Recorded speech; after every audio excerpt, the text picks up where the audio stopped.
अस्सलाम वालेकुम। उम्मीद है आप लोग खैरियत से होंगे। मैं आपको अपनी community beyond 9 to 6 with Mubashir में खुशामदीद कहता हूँ। इस कम्युनिटी में हम क्यू मेंटोरशिप, साइड हसल्स और प्रोडक्टिविटी के बारे में बात करते हैं। इस वीडियो की डिटेल में जाने से पहले मैं आपको अपना इंट्रोडक्शन दे देता हूँ। मेरा नाम मुबशिर अजीज़ है। मैं इस वक्त प्रिंसिपल सॉफ्टवेयर क्वालिटी एश्योरेंस की पोजीशन पर जॉब कर रहा हूँ। मेरा इस डोमेन में 10 साल से ज़्यादा का एक्सपीरियंस है। आज की वीडियो एक रैंडम वीडियो है कि मैं अपनी के बियॉन्ड 9 to 6 मैं अपनी लाइक के फिनेंशियल प्लानिंग किस तरह करता हूँ। लाइक के अपनी रिलेटेड टू फायर फायर का मतलब ये नहीं कि फिनेंशियल इंडिपेंडेंस, रिटायर अर्ली, मतलब आप स्पेसिफिक टू 9 to 6 जॉब ना करें। आपको लाइक के ये हो कि आपने अपने काम यानी डेली रूटीन के टास्क करने हैं, लेकिन आप किसी के ऊपर डिपेंडेंट नहीं है। तो अभी तक जो मैं टेक्निक फॉलो कर रहा हूँ उनमें कई मिस्टेक्स भी थी और कई मुझे लाइक के बेनिफिट्स भी मिले हैं और इम्प्रूवमेंट्स भी थी। जो मैं अपनी इन्वेस्टमेंट्स कर रहा हूँ वो मैं real estate, mutual fund, gold, same as gold, like के ARY सहूलत, इसके अलावा स्टॉक मार्केट। अच्छा, स्टॉक मार्केट सबसे पहले बात कर लेते हैं कि रियल एस्टेट में लाइक के मैंने बड़ी और सी प्लेसेस पे इन्वेस्टमेंट की है जिसका लाइक के अभी कोई प्रॉफिट नहीं है, इक्वल है, इक्वल लाइक के रेट पे सेल हो रही हैं। लेकिन उसका मुझे जो सबसे बड़ा बेनिफिट है कि उस ज़मीन का मेरे पास लाइक के सोसाइटीज़ आपको ऑफर करती हैं फाइल सिस्टम पे आपको अलॉटमेंट लेटर मिलता है जो कि किसी गवर्नमेंट के कागज़ में इस तरह एज डॉक्यूमेंटेड नहीं होती कि लाइक पंजाब लैंड या फेडरल लैंड रिकॉर्ड अथॉरिटी में। जो रजिस्ट्री इंतकाल है वो गवर्नमेंट के डॉक्यूमेंट में रजिस्टर्ड भी होती है और उसका आपका डॉक्यूमेंटेड टैक्स पे भी होता है। और फाइल है वो शायद LDA के डॉक्यूमेंट्स में शायद रजिस्टर्ड होती हो, लेकिन उसकी अलॉटमेंट आपकी मोस्टली सोसाइटी ऑफिस में होती है। तो मैं इस और प्लॉट की इन्वेस्टमेंट्स प्लॉट्स की लाइक कि मेरी लॉन्ग टर्म है, तो इसलिए मुझे कोई ऐसा कि अगर प्रॉपर्टी का बूम आएगा तो ऑफ कोर्स उसने भी ग्रो करना है, लेकिन सेटिस्फाई ये हूँ कि मेरी एक अच्छी जगह पे और एक अच्छे एरिया में इन्वेस्टमेंट्स है तो ये खुद ही ग्रो कर जाएगी। एक तो इन्वेस्टमेंट्स मेरी फाइल्स में भी मुझे प्लॉट नंबर वगैरह अलॉट हो चुका है, लेकिन वो फाइल मेरी नेगेटिव में है। जैसे मुझे पोजेशन मिलेगा उम्मीद है उसमें भी प्रॉफिट आ सकता है। तो और इसके अलावा नेक्स्ट मेरी प्लानिंग, अभी मैं रेंट पे हूँ तो घर बनाने से रिलेटेड है।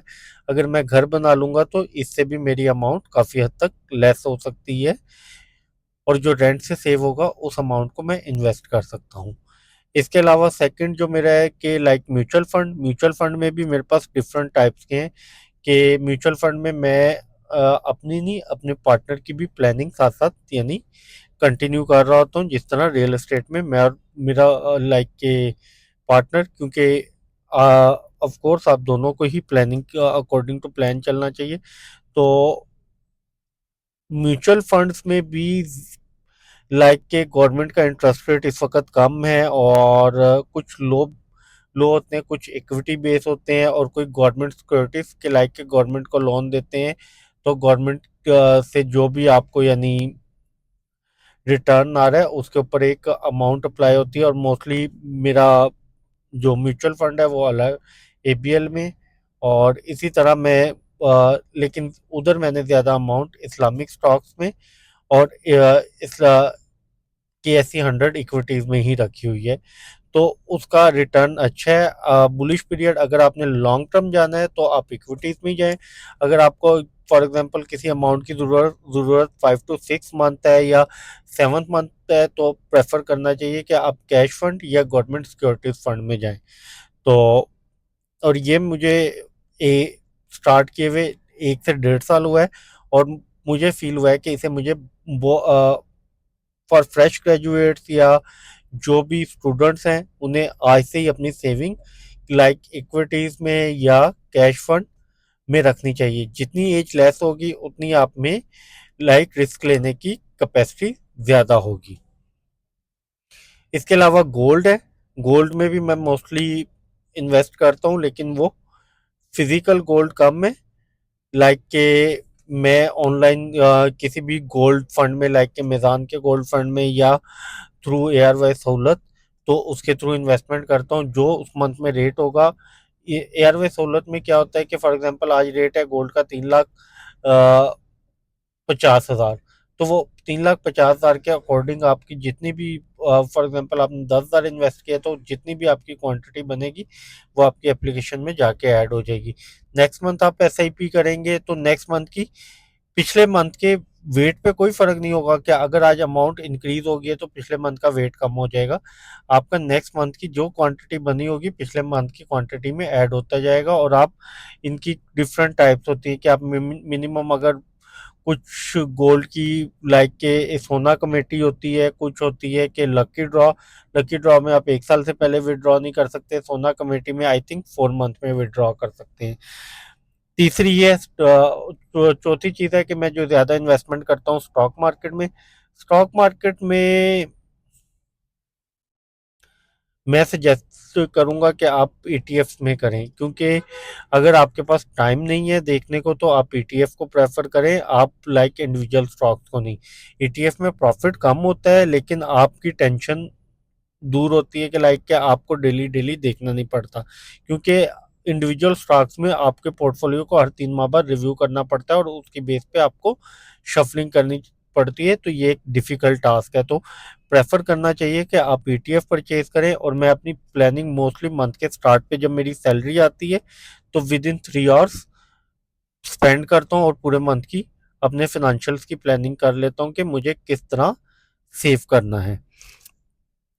इसके अलावा बहुत से और तरीके भी हैं कि आप रीट्स में कर सकते हैं, मतलब आपके पास बल्क अमाउंट नहीं है तो आप किसी लाइक के, जिस तरह हम स्टॉक मार्केट में Dolmen City REIT, GRR, Globe Residency REIT, इसी तरह एक रीट आ रही है इमेज पाकिस्तान की जिसका आईपीओ आई बिलीव 8 to 11 सितंबर पे होगा रजिस्ट्रेशन स्टार्ट, और फिर आईपीओ के प्रोसेस से गुजर के वो रीट स्टॉक मार्केट में आके रजिस्टर्ड होगी। रीट में आपको फ़ायदा ये होता है कि आपको क्वार्टरली प्रॉफिट भी मिलता है। कुछ रीट्स डेवलपमेंटल होती हैं तो उसकी डेवलपमेंट जिस जिस तरह होती है, या कोई नया आके अलॉटी अपनी बुकिंग करवाता है तो उसके अकॉर्डिंग आपके साथ प्रॉफिट शेयर होता है।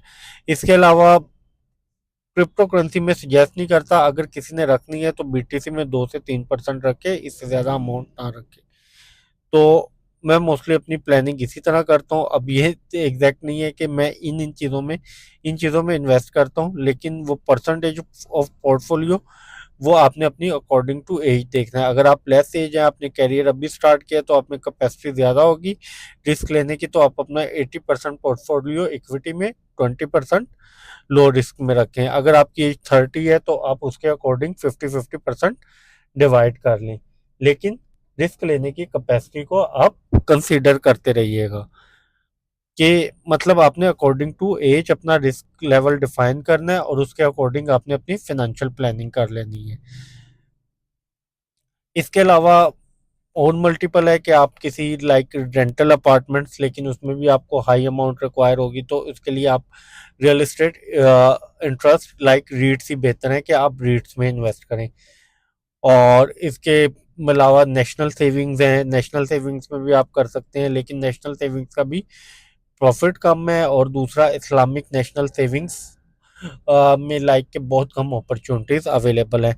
अगर आपको लाइक के एस सी 100 इंडेक्स, लाइक के आप नॉन शरिया कंप्लाइंट स्टॉक्स में इन्वेस्ट नहीं करना चाहते तो आप शरिया कंप्लाइंट KMI 30 की बेस पे स्टॉक मार्केट का एक इंडेक्स है KMI 30, उसमें आप जो भी टॉप के स्टॉक्स हैं उसके अकॉर्डिंग अपना पोर्टफोलियो, जितनी वहाँ वेटेज है उसके अकॉर्डिंग अपना 100% का पोर्टफोलियो डिवाइड करके आप अपने स्टॉक मार्केट की फाइनेंशियल प्लानिंग भी कर सकते हैं।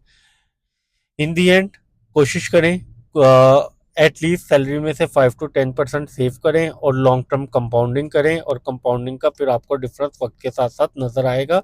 और इससे ये होता है कि आप लाइक के एक जॉब पे या किसी भी चीज़ पे लाइक एक इनकम पे डिपेंड नहीं करते, तो आप थोड़ा थोड़ा वक्त के साथ साथ सुकून में आते हैं। और जब आपकी लाइक के जॉब के इक्वल पैसिव इनकम्स आ रही हैं तो आप फिर कोई ना कोई डिसीजन भी अपनी ज़िंदगी में बेहतर ले सकते हैं।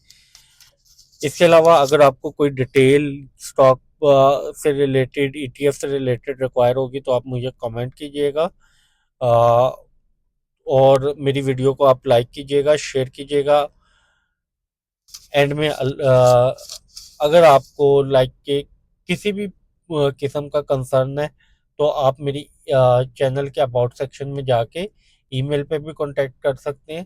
तो लेकिन इन दी एंड आपने कोशिश करनी है, आपने सोचना नहीं, 5 to 10% सेविंग स्टार्ट करनी है और उसको कंपाउंडिंग प्रोसेस के थ्रू चेक लॉन्ग टर्म के लिए छोड़ देना है कि फिर आप कंपाउंडिंग का इफेक्ट भी देखेंगे कि आपकी अमाउंट वक्त के साथ कितनी इंक्रीज होती है।